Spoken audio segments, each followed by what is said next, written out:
Welcome to an underwater adventure like no other. Today, we're scuba diving in Cuba, exploring breathtaking coral reefs, vibrant marine life, and some of the Caribbean's best dive spots. Whether you're a beginner or an experienced diver, this journey will show you why Cuba is a hidden gem for scuba lovers. Let's dive in. Since the early 1960s, Cuba has been almost entirely off limits as a travel destination for Americans. The end of 2014 marked a significant shift in U.S. policy, including the re-establishment of diplomatic relations with Cuba, the largest island in the Caribbean. Due to the absence of U.S.-Cuban commerce for the last 6 decades, arriving in Havana is akin to hopping into a time machine that brings you back to the 1950s, where taxicabs are Chevy Del Reys and Buick Centuries, and the aromatic scent of thick cigar smoke lingers around every corner. The estimated 60,000 vintage cars that crowd the streets of this time capsule city are a treat for the traveler and the envy of any serious car enthusiast. The buildings and atmosphere in Cuba aren't the only relics from the past. Half a day's travel southeast from Havana is the world-class Marine Protected Area, MPA, Jardines de la Reina, or Gardens of the Queen. Diving these pristine reefs certainly makes one feel like royalty.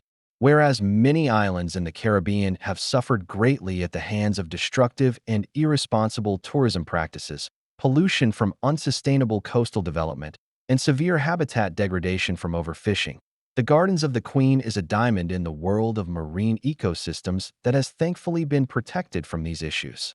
Fidel Castro was an avid scuba diver and friend of the famous French oceanographer Jacques Cousteau, and he established Jardines de la Reina as an 850-square-mile no-take marine reserve.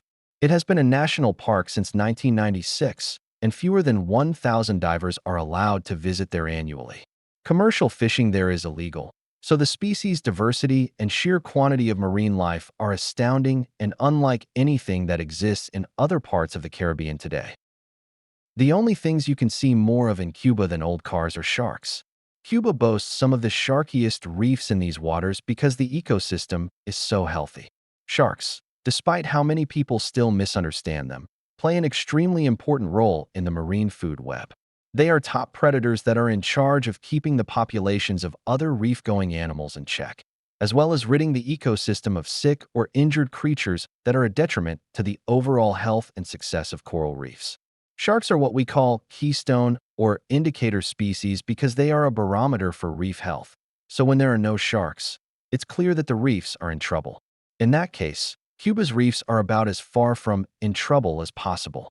A diver can easily see 3 species of sharks in one morning, and then continue the day to photograph crocodiles, sea turtles, tarpons, Goliath groupers, jellyfish, eels, and undoubtedly more sharks.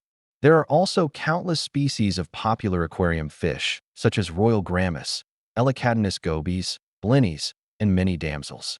It appeared as though it was impossible to see a cave or overhang that didn't have at least 5 grammus darting around it. These small fish are often overshadowed by the constant presence of sharks, but for an aquarist, it was certainly a treat to see this level of biodiversity.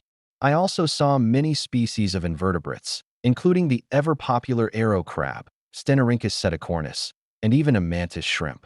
Adult arrow crabs seem to live almost exclusively in long-spined sea urchins, whereas juveniles could be found in rock and coral crevices. The lack of nuisance algae on the reefs was obvious, and in stark contrast to most Caribbean reefs. This absence can be explained by the constant stream of parrotfish and surgeonfish grazing the reefs. Abundant queen conchs, Strombus gigas, gastropods with a diet of algae and detritus, aid in keeping reefs clean as well. In many parts of the Caribbean, these herbivores have been heavily fished for food, allowing the fast-growing and opportunistic nuisance algae species to overtake corals and sponges. This is especially prevalent in areas where corals have been damaged by pollution and bleaching events and are trying to recover. It is almost impossible for them to do this, though, when algal growth runs rampant without being regulated by grazers. This is just one of the many reasons it is so critical to have a fully functioning ecosystem where no levels of the food chain are missing. It was refreshing and encouraging to see how effective MPAs can be when waters are patrolled and laws enforced. Despite the high level of reef health, the area is still plagued by lionfish, a species previously indigenous to the Pacific.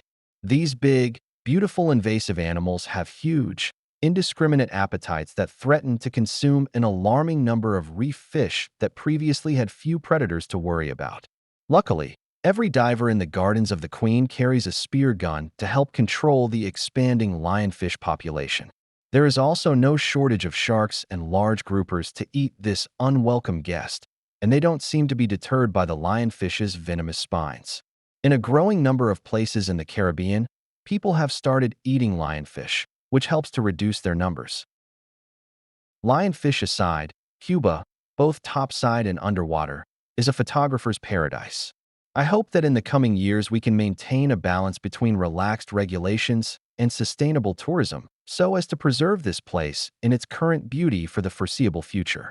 Cuba's coral reefs are truly a treasure, full of color, life, and unforgettable beauty.